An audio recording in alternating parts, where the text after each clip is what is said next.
এই মুহূৰ্তৰ এক ডাঙৰ খবৰ মছজিদে আকছাৰ পৰা পলালে ইজৰাইলী সেনা আৰু অৱশেষত মছজিদে আকছা আহিল ফিলিস্তাইনীসকলৰ হাতত আৰু মছজিদে আকছাৰ পৰা ইজৰাইলে আঁতৰালে নিজৰ সেনা এতিয়াৰে পৰা মছজিদে আকছাত প্ৰৱেশ কৰিব নোৱাৰিব ইজৰাইলী সেনা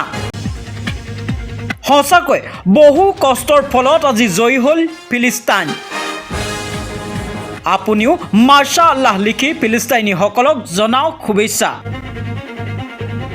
আৰু অৱশেষত মছজিদে আকছাৰ পৰা আঁতৰি যাবলৈ বাধ্য হ'ল ইজৰাইলী সেনা আৰু এতিয়াৰে পৰা মছজিদে আকছাত প্ৰৱেশ নিষিদ্ধ হ'ল ইজৰাইলী সেনাৰ আৰু হাজাৰ চেষ্টা কৰিও সফল নহ'ল ইজৰাইলী সেনা আৰু অৱশেষত মছজিদে আকছা এৰি যাবলৈ বাধ্য হ'ল ইজৰাইলী সেনা